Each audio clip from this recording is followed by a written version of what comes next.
ومن سيئات أعمالنا من يهده الله فلا مضل له ومن يضلل فلا هادي له وأشهد أن لا إله إلا الله وحده لا شريك له وأشهد أن محمدا عبده ورسوله فقد قال الله سبحانه وتعالى في محكم التنزيل أعوذ بالله من الشيطان الرجيم يا أيها الناس اتقوا ربكم الذي خلقكم من نفس واحدة وخلق منها زوجها وبث منهما رجالا كثيرا ونساء واتقوا الله الذي تساءلون به والأرحام إن الله كان عليكم رقيبا وقال أيضا يا أيها الذين آمنوا اتقوا الله وقولوا قولا سديدا يصلح لكم أعمالكم ويغفر لكم ذنوبكم ومن يطع الله ورسوله فقد فاز فوزا عظيما وقال جل جلاله أيضا يا أيها الذين آمنوا اتقوا الله حق تقاته ولا تموتن إلا وأنتم مسلمون وقال نبينا صلى الله عليه وسلم فإن أصدق الحديث كتاب الله وأحسن الهدي هدي محمد صلى الله عليه وسلم وشر الأمور محدثاتها وكل محدثة بدعة وكل بدعة ضلالة وكل ضلالة في النار புகழ் அனைத்தும் எம்மை படைத்து பரிபாலித்து கொண்டிருக்கக்கூடிய ரப்புல் ஆலமீன் அல்லாஹுவுக்கே சொந்தம் என அல்லாஹுவை புகழ்ந்தவனாக சலாத்தும் சலாமும் நபி முஹம்மது ஸல்லல்லாஹு அலைஹி வஸல்லம் அவர்கள் மீதும் அவர்களின் வாழ்க்கை வழிமுறைகளை நேர்த்தியாக பின்பற்றி வாழ்ந்த சஹாபாக்கள் தாபிஈன்கள் தபஅ தாபிஈன்கள் சலஃபு சாலிஹீன்கள் அனைத்து நல்லடியார்கள் மீதும் இவ்வுலகில் அல்லது மண்ணறையில் வாழ்ந்து கொண்டிருக்கிற எமது பெற்றோர்கள் உறவுகள் அனைத்து ஈமானிய உள்ளங்கள் மீதும் என்றென்றும் உண்டாவதாக என பிரார்த்தித்தவனாக ரமலான் நம்மிடத்தில் ஏற்படுத்தி இருக்கக்கூடிய மாற்றம் என்ன என்ற தலைப்பிலே சில விடயங்களை உங்களோடு கலந்துரையாட ஆசைப்படுகிறேன்.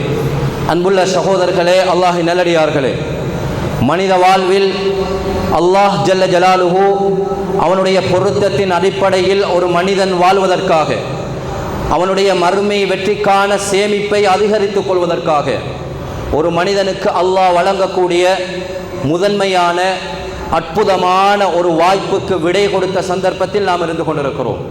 அந்த ரமலான் என்ற வாய்ப்பு, நாம் அந்த ரமலான் என்ற வாய்ப்புக்கு விடை கொடுத்திருக்கிறோம். இந்த ரமலான் நம்மில் என்ன மாற்றத்தை ஏற்படுத்தி இருக்கின்றன என்ற அந்த சுய பரிசோதனையை, அந்த கேள்வியை நாம் ஒவ்வொருவரும் நம்முடைய உள்ளத்தில் கேட்டு நம்மை திருத்திக் கொள்ள, நம்மில் ஏற்பட்ட மாற்றங்களை நிலையாக வைத்திருக்க கடமைப்பட்டவர்களாக இருக்கிறோம். அன்புள்ள சகோதரர்களே, அல்லாஹின் நல்லடியார்களே, யாரெல்லாம் இந்த ரமலானை அல்லாஹ் எப்படி கழிக்க சொல்கிறதோ, ரசூலுல்லாஹி ஸல்லல்லாஹு அலைஹி வஸல்லம் அவர்கள் எப்படி இந்த ரமலானை கழித்ததாக நாம் படித்து கொண்டோமோ அந்த அடிப்படையில் முடிந்தவரை கழித்திருக்கிறார்களோ அவர்கள் முதலாக அல்லாஹுவை புகழ கடமைப்பட்டவர்களாக இருக்கிறார்கள். நாம் ரமலானிலே இரவு வணக்கத்திலே ஈடுபட்டோம், ரமலானில் பகல் நேரங்களில் நோன்பு நோற்றோம், வாரி அல்லாஹுவினுடைய பாதையில் செலவழித்தோம், அல் குர்ஆனை ஓதினோம். இப்படி எத்தனையோ இபாதாக்களில் நாம் ஈடுபட்டோம். இந்த வாய்ப்புகளை, இதற்கான மனோநிலையை, இதற்கான உடல் ஆரோக்கியத்தை, அது அனைத்துக்கும் மேலாக அல்லாஹுவினுடைய தௌஃபீக்கை நமக்கு ஏற்படுத்திய ரப்புல் ஆலமீனை அல்லாஹுவுக்கே எல்லா புகழும் என நாம் புகழ கடமைப்பட்டவர்களாக இருக்கிறோம். அல்லாஹுவை புகழ்வது என்பது, அல்லாஹுவை நாம் ஒரு விடயத்தை திருப்திகரமாக முடித்ததற்கு பின்னால் புகழ்வது என்பது இஸ்லாத்தினுடைய அடிப்படையான ஒரு அம்சம் என்பதை நாம் மறந்துவிடக்கூடாது. அல்ஹம்துலில்லாஹ், இந்த ரமலானை முழுமையாக நான் பயன்படுத்தினேன். இந்த ரமலானில் என்னால் முடிந்தளவு நான் இபாதத்துக்கள் செய்தேன். அந்த வாய்ப்பை அளித்த அல்லாஹுக்கே எல்லா புகழும். நான் என்னுடைய தூக்கத்திலிருந்து விழித்தெழுந்து அந்த நடு நிசியிலே நான் தவறாமல் தொழுது வந்தேன். அல்லாஹுக்கே எல்லா புகழும். எந்த விதமான ஒரு சஞ்சலமும் எந்த விதமான ஒரு பின்னடைவும் இல்லாமல் அல்லாஹுவின் பாதையில் நான் அள்ளி வழங்கினேன். அந்த மனோநிலையை ஏற்படுத்திய அல்லாஹுக்கே எல்லா புகழும் என நாம் செய்த அமல்களை நினைத்து, நாம் செய்த அமல்களுக்கான வாய்ப்பை அல்லாஹ் தந்த அந்த அல்லாஹுவினுடைய வல்லமையை நினைத்து, தௌஃபீக்கை நினைத்து நாம் அல்லாஹுவினிடத்தில் அல்லாஹுவை புகழ கடமைப்பட்டவர்களாக இருக்கிறோம். அல்லாஹுவை புகழ்வது என்பது நம்முடைய அதிகமான வணக்க வழிபாடுகள்ல இஸ்லாம் நமக்கு காட்டி தந்திருக்கக்கூடிய ஒரு அடிப்படையான அம்சம் என்பதை நாம் மறந்துவிட முடியாது. நாம் அதாவது தொழுகைக்காக தக்பீர் கட்டுகிறோம். அடிப்படையாக கட்டாயமாக ஓதப்பட வேண்டிய சூரா ஃபாத்திஹாவில் முதலாவது நாம் அல்லாஹுவை புகழ்கிறோம். நாம் சாப்பிட்டு முடிந்த உடனே அல்லாஹுவை புகழ்கிறோம். ஏதாவது ஒன்றை குடித்தால் அல்லாஹுவை புகழ்கிறோம். தூங்கி எழுந்த உடனே அல்லாஹுவை புகழ்கிறோம்.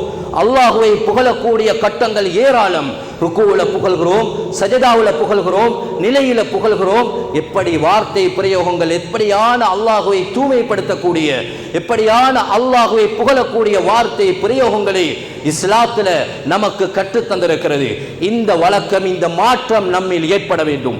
எந்த சிறிய பெரிய இபாதத்துக்களை நாம் செய்தாலும் நாம் அல்லாஹுவை புகழக்கூடிய அந்த வழக்கம் நம்மில் ஒவ்வொருவரிடத்திலும் இருக்க வேண்டும். அல்ஹம்துலில்லாஹ், இந்த வாய்ப்பை நமக்கு அளித்த அல்லாஹுக்கே எல்லா புகழும். என்ன அல்லாஹுவை புகழும் அந்த வாய்ப்பை, அந்த பழக்கத்தை நம்மில் முதலாவது மாற்றமாக ஏற்படுத்தி கொள்ள கடமைப்பட்டவர்களாக இருக்கிறோம். அது மாத்திரமல்ல சகோதரர்களே, அன்புள்ள உறவுகளே, அல்லாஹின் நல்லடியார்களே, இந்த அமல்களை கொண்டு நாம் திருப்திப்படுவது மாத்திரமல்ல, அல்லாஹுவை புகழ்வது மாத்திரமல்ல, அந்த அமல்கள் மரணம் வரைக்கும் பாதுகாக்கப்பட வேண்டும். அந்த அமல்களுக்குரிய கபூலியத், அந்த அமல்களுக்குரிய முழுமையான கூலியை அல்லாஹ் ஜல்ல ஜலாலுஹு மறுமையிலே நமக்கு தர வேண்டும். அப்படி என்றால் அந்த கபூலியத்துக்காக பிரார்த்தனை செய்யும் பொறுப்பும் நமக்கு இருக்கிறது. நபி இப்ராஹிம் அலைஹிஸ்ஸலாத்து வஸ்ஸலாம் அவர்கள் ரப்பனா தகப்பல் மின்னா, நபி இஸ்மாயில் அலைஹிஸ்ஸலாத்து வஸ்ஸலாம் அவர்களோடு இந்த பிரார்த்தனையை கேட்டார்கள். அதாவது எனக்கு எம்மை ஏற்றுக்கொள்வாயாக என்று பிரார்த்திக்கக்கூடியவர்களாக இருந்தார்கள். எத்தனையோ சஹாபாக்கள் அவர்கள் செய்த அமல்களுக்காக அல்லாஹுவினிடத்தில் பிரார்த்திக்கும், அல்லாஹுவினிடத்தில் கபூலியத்தை வேண்டும் வழக்கமுடையவர்களாக இருந்தார்கள் என்பதை வரலாறு நமக்கு சொல்லிக் கொண்டிருக்கிறது. அன்புள்ள சகோதரர்களே, அல்லாஹின் நல்லடியார்களே, இந்த கபூலியத் இல்லாவிட்டால் நாம் செய்த அமல்கள் வீணாகிவிடும். அல்லாஹ் இந்த கபூலியத்தை இன்று பாதுகாத்த அந்த கபூலியத்தை இன்று நம்முடைய அமல்களை ஏற்றுக்கொண்ட நிலையில் இருக்கும் பொழுது எம்முடைய ஏதாவது ஷைத்தானுடைய சூழ்ச்சியின் காரணத்தினால அந்த அமல்கள் அடுத்த வருடத்துக்கு முன்னாலே நம்மை விட்டும் நிராகரிக்கப்பட்டு விடலாம். நாம் நம்மை அறியாமலே அதனை சொல்லி காட்டுவதன் மூலம் அல்லது வேறு வேறு காரணிகள் மூலம் அந்த அமல்களுக்கான கூலி நமக்கு கிடைக்காமல் போகலாம். எனவே அந்த பழக்கம் நம்மிடத்தில், அல்லாஹுவினிடத்தில் செய்த அமலை அல்லாஹ் கபூல் செய்ய வேண்டும் என்ற ஆசையும் ஆதரவும் அந்த பயமும் நம்முடைய உள்ளத்திலே இருக்க வேண்டும். வல்லதீன யுக்தூன மா ஆதவ் வகுலூபுஹும் வஜிலா, அதாவது உள்ளங்கள் நடுநடுங்கக்கூடியவர்களாக யாரெல்லாம் அல்லாஹுவின் பாதையிலே செலவழிக்கிறார்களோ அப்படியான நல்ல மனிதர்கள் அல்லாஹுவினுடைய செலவழிக்கும், அல்லாஹுவுக்காக ஒன்றை செய்யும் சந்தர்ப்பத்தில் அவர்களுடைய உள்ளங்கள் நடுங்குமாம். ஏன்? அவர்கள் இந்த அமலை அல்லாஹ் ஏற்றுக்கொள்ள வேண்டும், இந்த அமலை அல்லாஹ் கபூல் செய்ய வேண்டும். இதனை அல்லாஹ் கபூல் செய்தால் மாத்திரம்தான் அதற்கான கூலியை மறுமையில் எனக்கு பெற்றுக்கொள்ளலாம் என்ற பயமும் ஆதரவும் அவர்களுடைய உள்ளத்திலே இருந்தது என்பதை நமக்கு பார்க்கலாம். அபூ தர்தா என்று சொல்லக்கூடிய ஒருவர் சொல்கிறார், அபூ தர்தா ரலியல்லாஹு அன்ஹு அவர்கள் சொல்கிறார்கள், அதாவது நான் தொழக்கூடிய தொழுகையில் ஒரே ஒரு தொழுகையை அல்லாஹ் ஏற்றுக்கொண்டு விட்டான் என்பதை நான் அறிந்திருந்தால் எனக்கு இந்த உலகமும் உலகத்தில் உள்ள எல்லாவற்றுக்களும் கிடைப்பதை விட அதனை நான் மிக நேசத்துக்குரியதாக, அது எனக்கு மிக விருப்பத்திற்குரியதாக இருக்கும். ஏன் தெரியுமா? அல்லாஹ் அல் குர்ஆனில் சூரா மாஇதாவில் சொல்கிறான், இன்னமா யதகப்பலுல்லாஹு மினல் முத்தகீன், அமல்களை அல்லாஹ் இறையச்சமுடையவர்களுடைய அமல்களை தான் ஏற்றுக்கொள்கிறான் என்று அல்லாஹ் அல் குர்ஆனில் சொல்கிறான்.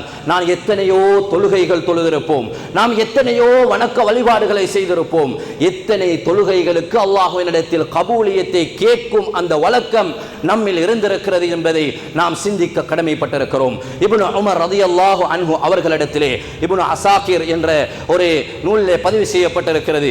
இப்னு உமர் ரலியல்லாஹு அன்ஹு அவர்களிடத்தில் ஒரு மனிதர் வருகிறார். அவருக்கு அந்த இப்னு உமர் ரலியல்லாஹு அன்ஹு அவர்கள் அதாவது ஒரு தர்மத்தை செய்கிறார். வைக்கிறார். அவர்களுக்கு அந்த தர்மத்தை செய்த உடனே அந்த மனிதர் தகப்பலல்லாஹு மின்க, உங்களை அல்லாஹ் ஏற்றுக்கொள்வானாக என்று சொல்கிறார்கள். இப்னு உமர் ரலியல்லாஹு அன்ஹு அவர்கள் அழுகிறார்கள்.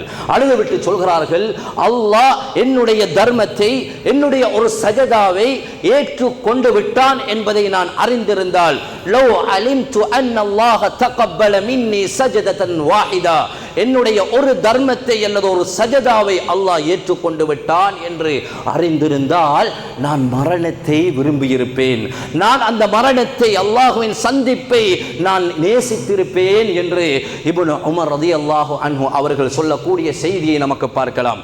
இந்த செய்திகள் நமக்கு என்ன பாடத்தை கற்றுத்தருகிறது? இந்த செய்திகள் நமக்கான அடிப்படையான ஒரு பாடத்தை கற்றுத்தருகிறது.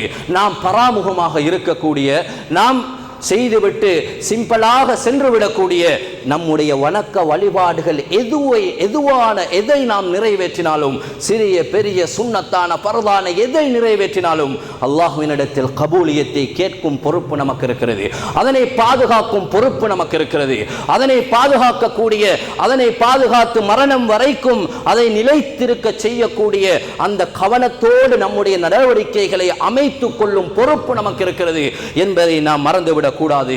அன்புள்ள சகோதரர்களே, அல்லாஹ்வின் நல்லடியார்களே, எனவே அந்த இப்னு உமர் ரலியல்லாஹு அன்ஹு அவர்களும் அதே அல் குர்ஆனிய வசனத்தை அந்த வார்த்தைகளுக்கு பின்னால ஓதி காட்டினார்கள். இன்னமா யதகப்பலுல்லாஹு மினல் முத்தகீன், இறையச்சமுடையவர்களுடைய அமலை தான் அல்லாஹ் ஏற்றுக்கொள்கிறான். அன்புள்ள சகோதரர்களே, அல்லாஹ்வின் நல்லடியார்களே, அல்லாஹ்வை புகழ்வது, அல்லாஹ்வினிடத்தில் செய்யக்கூடிய வணக்க வழிபாடுகளை அல்லாஹ் ஏற்றுக்கொள்ள வேண்டும் என்ற ஆதரவோடு, ஆசையோடு அதற்காக அல்லாஹ்வினிடத்தில் பிரார்த்திப்பது நம்முடைய மிக முக்கியமான ஒரு பொறுப்பாக, நம்மில் ஏற்படுத்த வேண்டிய முக்கியமான ஒரு மாற்றமாக நாம் நமக்குள் ஏற்படுத்திக் கொள்ள வேண்டும். அது மாத்திரமல்ல, ஏதோ ஒரு காரணத்தினால, ஷைத்தானுடைய சூழ்ச்சியின் காரணத்தினால இந்த ரமலானில் செய்யக்கூடிய அமல்களில் நமக்கு பின்னடைவு ஏற்பட்டிருந்தால், இந்த ரமலானில் செய்யக்கூடிய இபாதாக்களில் நாம் பின்னின்றிருந்தால், நமக்கு சரியாக செய்யக்கூடிய வாய்ப்புகள் கிடைக்கவில்லை என்றால், நாம் அல்லாஹ்வினிடத்தில் மன்னிப்பு கேட்கவும், அல்லாஹ்வினிடத்தில் பிழை பொறுப்பு தேடவும் பொறுப்பானவர்களாக இருக்கிறோம். அல்லாஹ் தரும் வாய்ப்புகளில் அற்புதமான வாய்ப்பாக இந்த ரமலானை நாம் சரியாக பயன்படுத்தாவிட்டால், அந்த மறுமையான நியாய தீர்ப்பு நாளில் அல்லாஹ் நம்மிடத்தில் கேட்டால், நாம் கழிக்கும் ஒவ்வொரு நிமிடத்தையும் பற்றி நம்மிடத்தில் அல்லாஹ் கேட்கத்தான் போகிறான். அந்த கேட்கக்கூடிய சந்தர்ப்பத்தில் இதற்கான பதிலை நாம் திருப்திகரமாக பதில் கொடுக்க வேண்டும் என்றால், திருப்திகரமான ஒரு பதிலை நாம் அல்லாஹ்வின் முன்னிலையில் சொல்ல வேண்டுமாக இருந்தால், நாம் அதற்கான மன்னிப்பையும் நாம் கேட்டுக்கொள்ள வேண்டும். அல்லாஹ்வினிடத்தில் பிரார்த்திக்கக்கூடிய இந்த வழக்கம் இருக்கிறதே, அல்லாஹ்வினிடத்தில் ஒரு இபாதத்தை செய்ய கிடைக்காமல் போனது, அல்லது அதற்காக அதனை சரியாக பயன்படுத்த முடியாமல் போனது என்ற கவலை இருக்கிறது. இது ஈமானியர்கள், உண்மையான முஃமின்களுடைய கவலையாக, ஒரு அடையாளமாக இருக்கிறது என்பதை நாம் மறந்துவிடக் கூடாது. அல்லாஹ் அல் குர்ஆனில் சொல்கிறான், இன்னமா யதகப்பலுல்லாஹு மினல் முத்தகீன் என்ற இந்த வார்த்தை சாதாரணமான ஒரு வார்த்தை கிடையாது. எனவே இப்படியான மாற்றத்தை நம்மில் நாம் ஏற்படுத்திக் கொள்ள வேண்டும். அது மாத்திரமல்ல, இன்னும் ஒரு அற்புதமான பயிற்சியை, அற்புதமான மாற்றத்தை ரமலானில் நம்மிடத்தில் அல்லாஹ் எதிர்பார்க்கிறான். இந்த இஸ்லாம் நம்மிடத்தில் எதிர்பார்க்கிறது. அதுதான் அந்த இஹ்லாஸ் என்று சொல்லக்கூடிய, மன தூய்மை என்று சொல்லக்கூடிய ஒரு மாற்றத்துக்கான பயிற்சியை இந்த ரமலான் நமக்கு தந்து, அந்த பயிற்சியினுடைய அந்த நிலை தன்மையை நம்மிடத்தில் இஸ்லாம் ரமலான் அல்லாத காலத்திலும் எதிர்பார்க்கிறது என்பதில் எந்த சந்தேகமும் கிடையாது. அன்புள்ள சகோதரர்களே, எதற்காக நாம் அல்லாஹுக்காக அந்த ரமலான் மாதத்தில் பகல் நேரத்தில் நோன்பு நோற்று இருக்கிறோம்? எதற்காக நாம் நம்முடைய தூக்கத்தை விழுத்து அல்லாஹுக்காக நின்று வணங்குகிறோம்? ஒரே ஒரு நோக்கம், அல்லாஹுவினிடத்தில் நமக்கு கூலி கிடைக்க வேண்டும். மன் காம ரமலான ஈமானன் வஹ்திசாபன், அல்லாஹுவினிடத்தில் அந்த மறுமையை நம்பி, மறுமையினுடைய அல்லாஹுவினுடைய கூலியை எதிர்பார்த்து நின்று வணங்குகிறோம் என்றால் அல்லாஹுக்காக செய்கிறோம். அல்லாஹ் எமக்கு தற்காலிகமாக ஹலாலான சில விடயங்களை தடை செய்கிறான். அல்லாஹ்வினுடைய அந்த கட்டளையை மாத்திரம் மையப்படுத்தியவர்களாக நாம் அவைகளை தவிர்ந்து கொள்கிறோம். குறிப்பிட்ட நேரத்தில் தவிர்ந்து கொள்கிறோம். அல்லாஹ்வினுடைய கட்டளை என்ற ஒரே காரணத்துக்காக தவிர்ந்து கொள்கிறோம். அல்லாஹ்வுக்காக என்ற ஒரே காரணத்துக்காக தவிர்ந்து கொள்கிறோம்.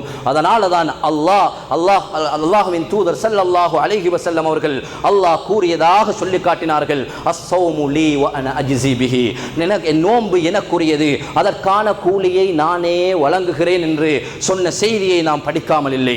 அன்புள்ள சகோதரர்களே, அல்லாஹ்வின் நல்லடியார்களே, இந்த வார்த்தை பிரயோகமும் அல்லாஹ்வுக்காக என்று இஹ்லாஸோடு மன தூய்மையோடு நாம் செய்யக்கூடிய வணக்க வழிபாடுகளுடைய கூலியாக அல்லாஹ் நமக்கு தர காத்து கொண்டிருக்கிறான் என்றால், அவன் தன்னகத்திலே அந்த கூலியை தன்னுடைய அடியார்களுக்கு தானே வழங்குவேன் என்ற அந்த அற்புதமான கூலியை தன்னகத்திலே வைத்துக் கொண்டிருக்கிறான் என்றால், இதுக்குரிய அடிப்படையான காரணம் அல்லாஹ்வுக்காக என்று அந்த மனிதன் செய்வதுதான் என்பதில் எந்த சந்தேகமும் கிடையாது. அன்புள்ள சகோதரர்களே, அல்லாஹ்வின் நல்லடியார்களே, அல்லாஹ்வினுடைய கட்டளைகள் ரமலானை விட்டும் ரமலானோடு விடை கொடுக்கப்படவில்லை. அல்லாஹ்வினுடைய கடமைகள் ரமலானோடு விடை கொடுக்கப்படவில்லை. அல்லாஹ்வுக்காக செலவழிக்கக்கூடிய நல்ல சுவர்க்கவாதிகளுடைய பண்பாடுகள் ரமலானோடு விடை கொடுக்கப்படவில்லை. நாம் விடை கொடுத்தது இந்த வருடம் ஓரிரு நாட்களுக்கு முன்னால் நாம் விடை கொடுத்தது ரமலான் நோன்பு கடமை என்ற அந்த கடமை என்ற அம்சத்துக்கு தான் விடை கொடுத்திருக்கிறோம் என்றால், நாம் சுன்னத்தான நோன்புகளை தாராளமாக நோற்று எங்களுடைய இறையச்சத்தினுடைய அடையாளங்களை வெளிப்படுத்தலாம்.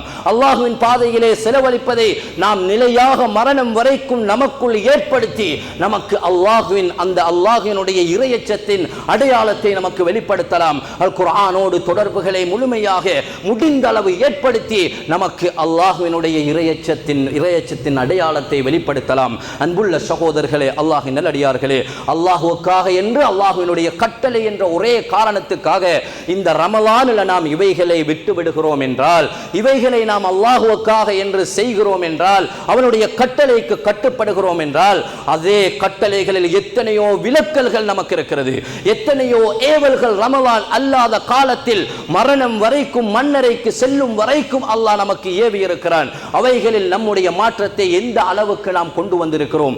அன்புள்ள சகோதரர்களே, அல்லாஹ்வின் நல்லடியார்களே, அல்லாஹ் நமக்கு உடலுக்கு ஆரோக்கியமான எமக்கு ஹலாலான உணவை தடை செய்திருக்கிறான். அதற்காக நாம் அந்த குறித்த நேரத்திலே பகல் நேரத்திலே தவிர்ந்து கொள்கிறோம்.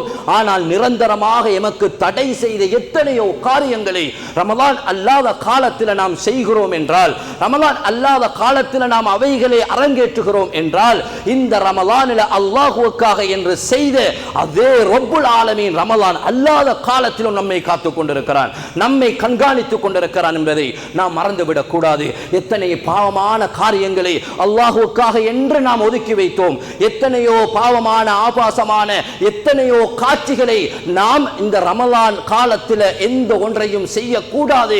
ரமலானில் அல்லாஹ்வுக்கு விருப்பமற்ற எந்த ஒரு காரியமும் என்னால் நடைபெற்றுவிடக் கூடாது என்பதற்காக நாம் தவிர்த்திருந்தோம். அந்த காரியங்களை அல்லாஹ்வுக்காக என்று மரணம் வரைக்கும் நம்மில் நிலைத்திருக்க, அந்த தடைகளின் பக்கம் நெருங்காமல் இருக்க இந்த ரமலான் நமக்கு தரக்கூடிய அடிப்படையான மாற்றமாக அல்லாஹ்வுக்காக என்ற அந்த இஹ்லாஸ் நம்முடைய உள்ளத்தில் வேரூண்டுவதற்கான அந்த அடிப்படை பயிற்சியை தந்ததற்கு பின்னால நாம் இந்த செவ்வாலுடைய பிறையோடு அதற்கும் நாம் விடை கொடுத்து விடுவோம் என்றால், நாம் செய்த நன்மையான காரியங்களுக்கும் விடை கொடுத்து விடுவோம் என்று சொன்னால், அல்லாஹ்வுக்காக என்ற அந்த சிந்தனை நம்முடைய உள்ளங்களை விட்டும் தூரமாகுவோம் என்றால், நிச்சயமாக நம்மை போன்ற நஷ்டவாளிகள் யாரும் இருக்க முடியாது. நம்மை போன்ற கைசேதக்காரர்கள் யாரும் இருக்க முடியாது. செய்யக்கூடிய அமல்களை அல்லாஹ்வுக்காக என்ற மன தூய்மையோடு செய்ய வேண்டும். அந்த அமல்கள் எந்த ஒன்றும் எம்மால் முடிந்த வரை அதை நிலையாக மரணம் வரைக்கும் நம்முடைய வாழ்க்கையில் நிலைத்திருப்பதற்கான முயற்சியிலும் அந்த அர்ப்பணிப்பிலும் தியாகத்திலும் நம்முடைய நடவடிக்கைகளை நாம் அமைத்துக் கொள்வோமாக இருந்தால், அது பாவங்களை விட்டும் தவிர்ந்து கொள்வதாக இருக்கலாம், நன்மையான இபாதத்துக்களை செய்வதாக இருக்கலாம். இப்படியான விடயங்களில் நம்மை நாம் பண்படுத்திக் கொள்வோமாக இருந்தால், நம்மில் இப்படியான வாழ்க்கை ரீதியான மாற்றங்களை நாம் மார்க்க ரீதியான மாற்றத்தை நாம் கொண்டு வருவோமாக இருந்தால், எம்மை போன்ற பார்க்கியசாலிகள் யாரும் இருக்க முடியாது. அல்லாஹ்வினுடைய கூலிகள் பிரம்மாண்டமாக நமக்கு அந்த மறுமையிலே காத்துக் கொண்டிருக்கிறது. யாருடைய அந்த மறுமையிலே யாருடைய நன்மையின் பக்கம் மீசானில் கனமாகிறதோ, ஃபஉலாயிக ஹுமுல் முஃப்லிஹூன், அவர்கள் தான் வெற்றி பெறுகிறார்கள். அவர்களுக்காகத்தான் பொருத்தமான வாழ்க்கை அந்த மறுமையிலே காத்து கொண்டிருக்கிறது என்று அல் குர்ஆன் நமக்கு சொல்லிக் கொண்டிருக்கிறது. எனவே அன்புள்ள சகோதரர்களே, அல்லாஹ்வின் நல்லடியார்களே, இப்படியான மாற்றங்களை நம்மில் கொண்டு வருவதற்கான முயற்சியை நாம் ஏற்பட வேண்டும். நம்முடைய ரமலான் காலத்தை ஒரு கணம் நாம் திரும்பி பார்க்க வேண்டும். நான் செய்த அமல்கள் எது என்னை விட்டும் தூரமாகி கொண்டிருக்கின்றன? நான் செய்து கொண்டிருந்த இபாதாக்களில் எதை விட்டும் நான் இந்த ஓரிரு நாட்களிலே நான் தூரமாகி இருக்கிறேன்? அதில் கொஞ்சத்தையாவது செய்யும் வழக்கத்தை நாம் ஏற்படுத்த வேண்டும். குர்ஆனில் ஒரு ஜுஸுவ ரமலான்ல ஓதினோமா, அந்த ரமலானுக்கு அல்லாத காலத்தில் ஒரு 15 நிமிடம் அல் குர்ஆனுக்காக ஏன் நமக்கு செலவழிக்க முடியாது? ரமலானில் நாம் பரதான தொழுகைகளை ஜமாஅத்தோடு தவறாமல் தொழுது வந்தோம். அதே நிலையை ஏன் ரமலான் அல்லாத காலத்தில் இந்த 3 நாள்ல எனக்கு இத்தனை வக்து ஜமாஅத்து மிஸ் ஆகி இருக்கிறது என்ற ஒரு அந்த திரும்பி பார்த்து சுய பரிசோதனை செய்யக்கூடிய வழக்கத்தை நாம் ஏற்படுத்தி கொண்டால், அல்லாஹுவுக்காக நான் இவைகளை செய்தேன், இது என்னை விட்டும் தவறிவிடக் கூடாது என்ற நிலையை நாம் கடைபிடித்தால் அது அற்புதமான மாற்றத்தை நம்மில் கொண்டு வந்து அதற்கான பொருத்தத்தை வல்லவர் ரஹ்மான் நமக்கு தர போதுமானவனாக இருக்கிறான். வஆஹிரு தஅவானா அல்ஹம்துலில்லாஹி ரப்பில் ஆலமீன்.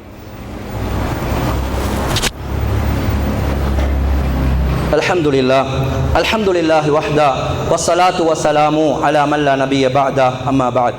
அன்புள்ள சகோதரர்களே, அல்லாஹ்வின் நல்லடியார்களே, இந்த ரமலான் நம்மில் ஏற்படுத்த வேண்டிய மாற்றத்தில் மிக முக்கியமான இன்னும் ஒரு அடிப்படையான மாற்றம்தான் இந்த பொறுமை என்ற மாற்றம் என்பதில் எந்த சந்தேகமும் கிடையாது. நாம் எத்தனையோ முறை நம்முடைய காதுகளை கடந்து சென்றிருக்கும் பொறுமையின் மாதம் என்று. இந்த பொறுமையின் மாதம் என்பதில் நம்முடைய பொறுமை எந்த அளவுக்கு கடைபிடிக்கப்பட்டது, நம்முடைய பொறுமை எந்த அளவுக்கு பயிற்சி அளிக்கப்பட்டது இந்த ரமலானிலே, அந்த பொறுமையை நாம் நம்முடைய மரணம் வரைக்கும் எந்த அளவுக்கு காத்துக்கொள்ள வேண்டும். அந்த பொறுமையை கடைபிடிக்கும் வழக்கமுடையவர்களாக நாம் இருக்க வேண்டும். அறிஞர்கள் இந்த பொறுமையை 3 விதமாக பிரித்து சொல்கிறார்கள். ஒரு மனிதன் தனக்கு வரக்கூடிய சோதனைகளில் பொறுமை காப்பான். அதே மாதிரி ஒரு மனிதன் அல்லாஹுவுக்கு கட்டுப்படக்கூடிய தாஆத்துகள்ல, அல்லாஹுவுக்கு கட்டுப்படக்கூடிய வழிபாடுகள்ல பொறுமை காக்கக்கூடியவனாக இருப்பான். தொழுவதற்கும் பொறுமை தேவை, அல்லாஹ்வின் பாதையில் செலவழிப்பதற்கும் பொறுமை தேவை, அல் குர்ஆனை ஓதுவதற்கும் நமக்கு பொறுமை தேவை. இப்படி அல்லாஹுவுக்கு கட்டுப்படக்கூடிய வழிபாடுகளை செய்வதற்கான பொறுமையை இந்த ரமலான் நமக்கு மாற்றமாக பயிற்சியாக தந்தது என்றால், அந்த பொறுமையை ரமலான் அல்லாத காலத்தில் பொறுத்து அல் குர்ஆனை ஓதும் வழக்கத்தை நாம் ஏற்படுத்த வேண்டும். அந்த பொறுமையினுடைய வெளிப்பாடுகள் ஏனைய காலங்களில் நம்மிடத்தில் வெளியாக வேண்டும். குர்ஆனை ஓதுவதற்கு துவங்குகிறோம், ஒரு 10 பக்கத்தை ஓதுறதுக்கு நாங்கள் நினைக்கிறோம், ஒரு பக்கத்தோடு ஒரு கோலோடு அதனை மூடிவிட்டு சென்று விடுகிறோம் என்ற நிலையில் நாம் இருக்கிறோமா? அல்லது நாம் 10 பக்கத்தை ஓதுறதுக்கு வந்தேன், அல்லாஹுவுக்காக நேரம் ஒதுக்கி பொறுமை காத்து அந்த 10 பக்கத்தையும் ஓதிவிட்டுத்தான் நான் இந்த இடத்திலே இருந்து எழும்புவேன் என்ற அந்த அல்லாஹுவுக்கு கட்டுப்படக்கூடிய வழிபாடுகளில் பொறுமையை ஏன் நமக்கு கடைபிடிக்க முடியாது? அல்லாஹுவுக்கு கட்டுப்படக்கூடிய எல்லா இபாதாக்களிலும் நமக்கு பொறுமை தேவை, செய்யக்கூடிய எல்லா வணக்க வழிபாடுகளிலும் நமக்கு பொறுமை தேவை. அல்லாஹ் நமக்கு தரக்கூடிய சோதனைகள், வறுமை என்ற சோதனை, பொருளாதார சிக்கல் என்ற சோதனை, அல்லது மரணம் என்ற சோதனை, அல்லது நாம் எதிர்பார்க்காத நோய்கள் என்ற சோதனை, இந்த சோதனைகளிலும் நமக்கு பொறுமை தேவை. அதற்கான பொறுமைக்கான அந்த பயிற்சியை ரமலான் நமக்கு தந்திருக்கிறது என்றால் அதனை நாம் நிலைத்திருக்க கடமைப்பட்டவர்களாக இருக்கிறோம். அது மாத்திரமல்ல, ரமலான்ல இன்னும் ஒரு அந்த பொறுமையினுடைய அடிப்படையான ஒரு அம்சம்தான் பாவங்களை விட்டும் தவிர்ந்து கொள்வதற்கான பொறுமையும் நமக்கு அடிப்படையான ஒரு அம்சம். நாம் ஒரு பாவத்தை மிக விருப்பமாக மனம் விரும்பி ஒரு பாவத்தை தொடர்ச்சியாக காலாகாலமாக செய்து கொண்டு வந்திருப்போம்.